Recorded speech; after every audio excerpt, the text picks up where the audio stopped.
Joy University, best emerging university in South India. For admissions, contact. Ladies and gentlemen, welcome to iDream media. నేను Priyadarshi. So మనందరం ఇప్పుడు వస్తున్న ఫిలిమ్స్లో ఒక major complaint చెప్తున్నాం, కథ లేదురా. బట్ ఒకప్పుడు అద్భుతమైన కథలు ఉండేవి. నరసింహనాయుడు, ఇంద్రసేనారెడ్డి లాంటి కథలు. దాన్ని సృష్టికర్త ఆ కథ రచయిత మనతో పాటు ఉన్నారన్నమాట, చిన్ని కృష్ణ గారు. మనందరికీ చాలా ఇష్టం, మనతో పాటు ఉన్నారు, మాట్లాడేది. Sir hi. Hi Darshan, how are you? చాలా బాగున్నాను sir. So first of all, ఒకప్పుడు ఆ ఎక్కడో కాశీలో వచ్చి ఒక వ్యక్తి, ఒక కామన్ మ్యాన్గా వచ్చి తర్వాత ఒక ఫ్లాష్ బ్యాక్ రివీల్ అవ్వడం, అద్భుతమైన కథలన్నీ ఉండేవి. నరసింహనాయుడు కావచ్చు, ఇందిర కావచ్చు, తర్వాత ఆఖరికి మన అల్లు అర్జున్ గారు ఇంట్రడ్యూస్ అయిన గంగోత్రి కావచ్చు.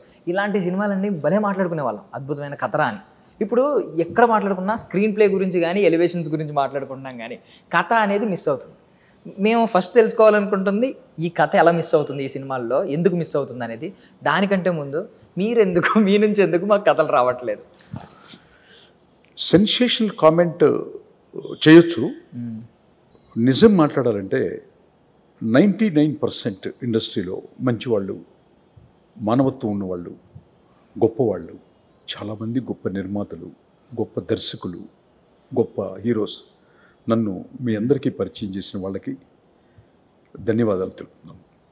మొట్టమొదటిగా శ్రీ నందమూరి బాలకృష్ణ గారు నాకు తెలుగులో, తమిళ్లో రజనీకాంత్ గారు నరసింహ, చిరంజీవి గారు ఇంద్ర, అల్లు అర్జున్ గారు వాళ్ళ నాన్నగారు అల్లు అరవింద్ గారు నాకు అవకాశం ఇచ్చిన గంగోత్రి, ఆ తర్వాత బద్రీనాథ్, ఆ తర్వాత బి గోపాల్ గారు.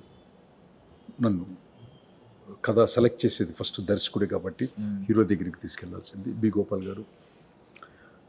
నిర్మాత మేడికొండ మురళీకృష్ణ గారు, ఆ తర్వాత అశ్విని దత్ గారు, ఆ తర్వాత అల్లు అరవింద్ గారు, రాఘవేంద్రరావు గారు, గంగోత్రి ఆయన 100వ సినిమా. వీళ్ళందరికీ కూడా కృతజ్ఞతలు, ధన్యవాదాలు.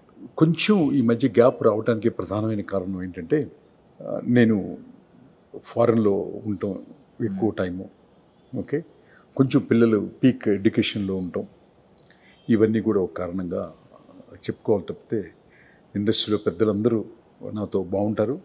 ఆ పెద్దల ఆశీస్సులతోనే నేను అవన్నీ రాశాను. ఇంకా ఇప్పుడు కూడా సురేష్ ప్రొడక్షన్స్ రామానాయుడు గారి కంపెనీలో పనిచేయలేదు. ఇప్పుడు సురేష్ బాబు గారు మా మధ్య చర్చలు ఒక 1 yearగా జరుగుతూ ఉన్నవి. ఇప్పుడు దిల్ రాజు గారితో కూడా చర్చలు జరుగుతూ ఉన్నాయి అన్నమాట. ఒక పెద్ద ప్రాజెక్టు, ఇప్పుడు పాన్ ఇండియా స్క్రిప్ట్లు, అప్పుడంటే రీజనల్ లాంగ్వేజ్ రాసేవాళ్ళం, ఇప్పుడు పాన్ ఇండియా, ఇండియా మొత్తం కూడా ఒకే లాంగ్వేజ్ నుంచి వెళ్తుంది. దట్టు సౌత్ నుంచి వెళ్తున్నాయి.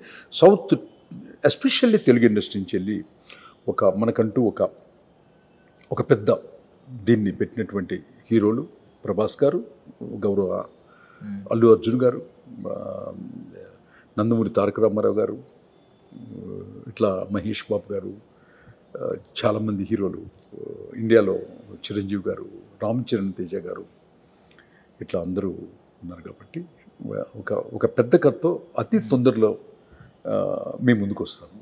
అంటే మీ పిల్లల గురించి చెప్పారు, కానీ సినిమా పిల్లల గురించి మర్చిపోయారు మీరు. ఓకే, మేము కూడా వెయిట్ చేస్తున్నాం మంచి కథ కోసం. ఈ మధ్యన జాట్ అని ఒక సినిమా వచ్చింది సార్, బాలీవుడ్ సినిమా. దానికి రివ్యూస్ ఎక్కువ మంది చెప్పింది ఏంటంటే, మన సౌత్ సినిమాలు, ఇంద్ర లాంటి సినిమాలు, అప్పట్లో సినిమాలు ఉండేవి కదా, ఒక ఏ ఐడెంటిటీ లేని ఒక హీరో వస్తాడు, తర్వాత ప్రాబ్లం తెలుస్తుంది, తన హీరోనే అప్పుడు రివీల్ అవుతుంది. ఇదంతా మన ఓల్డ్ టెంప్లెట్, అప్పట్లో అద్భుతంగా ఉండేవి. ఇప్పుడు అంటే నాకు డౌట్ ఏంటంటే సార్, కొత్త కథలు ఇంకా పుట్టవా? బికాజ్ మీరు వచ్చినప్పటికంటే ముందే ఒక 50 సంవత్సరాల నుంచి ఇండస్ట్రీ ఉంది కదా సార్. అప్పటికంటే మీరు వచ్చిన కథలో కొత్తవి బ్రేక్ చేశారు మీరు. ఇప్పుడు ఎందుకు కొత్త కథలు ఎక్కువ రావట్లేదు?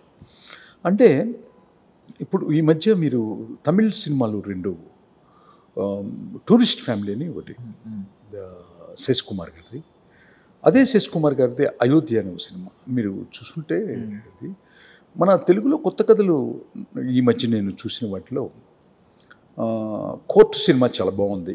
గౌరవ హీరో నాని గారు దాన్ని ప్రొడ్యూస్ చేశారని విన్నాను. ఐ డ్రీమ్స్ మూలంగా హీరో నాని గారికి మంచి సినిమా తీశారు నాని గారు. I love you sir. So అది కోర్టు సినిమా చాలా బాగా నచ్చింది. అంటే చాలా చిన్న పిల్లలు, కోర్ట్ సినిమా డైరెక్ట్ చేసింది కానీ రాసింది కానీ ఆల్మోస్ట్ దర్శన్ నీ వయసే ఉంటుంది. అవును సార్. సో అక్కడ తమిళ సినిమాలు ఈ యొక్క టూరిస్ట్ ఫ్యామిలీ అండ్ అయోధ్య కూడా చిన్నపిల్లలు అరౌండ్ 25-26 ఇయర్స్ బాయ్స్. అంటే 25 సంవత్సరాల ఒక యంగ్ బాయ్ ఇక్కడ కోర్టు ప్లస్ అక్కడ cinema tourist family and Ayodhya చూసి ఆదిరిపోయాను అనమాట. నేను ఒక రచయితగా ఆ పిల్లలకి నేను అభిమాని అయిపోయాను. ఆ సెలెక్ట్ చేసిన హీరోకి ఇష్టం, ఎప్పటి నుంచో ఇష్టం. సుబ్రహ్మణ్యపురం నుంచి శశికుమార్ గారు సినిమాలన్నీ చూస్తాం అనమాట. ఈ మధ్య ఈ సంవత్సరంలో ఒక పెద్ద అద్భుతమైనటువంటి సినిమాలు, కంటెంట్ బేస్డ్ సినిమాలు వచ్చాయి. సో అది చాలా చాలా చాలా ఇప్పుడు మీరు అన్నట్టే లెక్క పెట్టుకుంటున్నాం వేళ్ళ మీద. లెక్క పెట్టుకుంటాను. అందుకే నేను గుర్తు చేస్తున్నాను. అంటే చూడని వాళ్ళు ఎవరైనా ఉంటే తప్పకుండా, నన్ను అభిమానించే వాళ్ళు ఎవరైనా ఉంటే మిస్ కాకుండా ఈ 2 సినిమాలు, తమిళ సినిమాలు చూడండి. ఒకటి టూరిస్ట్ ఫ్యామిలీ, శశికుమార్ గారు యాక్ట్ చేశారు.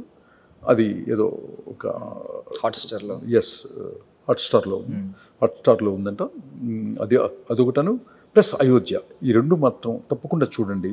మీ ఫీలింగ్ వాళ్ళకే షేర్ చేయండి. ఓకే.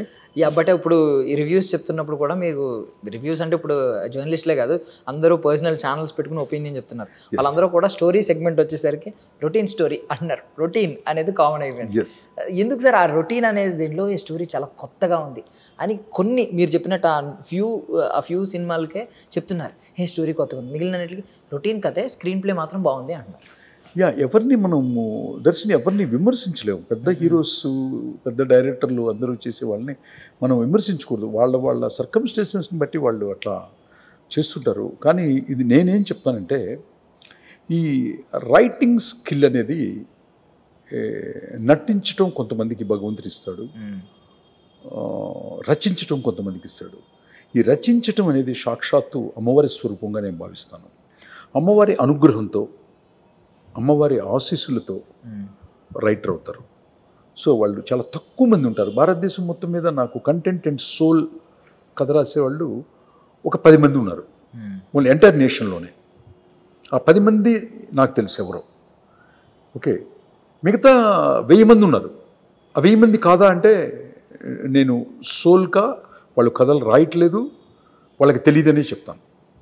ఇట్లా సోల్ కంటెంట్ బేస్డ్ రాసే వాళ్ళు మాత్రం ఒక సెన్సేషన్ క్రియేట్ చేశారు. ఫర్ ఎగ్జాంపుల్ అర్జున్ రెడ్డి, సందీప్ వంగారెడ్డి గారు. అసలు ఫస్ట్ హాఫ్ చూసి ఫోన్ చేసి చెప్పాను నేను. టీ సిరీస్లో నా ఫ్రెండ్ ఉన్నాడు రాజేంద్ర అని, బాంబే ఫోన్ చేసి చెప్పాను. ఫస్ట్ హాఫ్ చూసి ఫస్ట్ హాఫ్ అవగానే కాల్ చేసి చెప్పాను అనమాట. ఇది హిందీలో చూడండి, ఇమ్మీడియట్గా అదిరిపోద్దని కూడా చెప్పాను రాజేంద్రకి. సో వాళ్ళే తీశారు హిందీలో, అక్కడ కూడా పెద్ద హిట్. సో అదే డైరెక్టర్ మళ్ళీ అదే సోల్తో ఒక తండ్రి నాన్న కొడుకులు కదా చాలామంది రాస్తారు కదా, తండ్రి కొడుకులు అనేకమైనటువంటి డైమెన్షన్స్ ఉంటాయి. యానిమల్ రాశాడు. యానిమల్ అద్భుతమైన ఆవిష్కరణ అనమాట. He is also from Telangana. What a great writer cum director.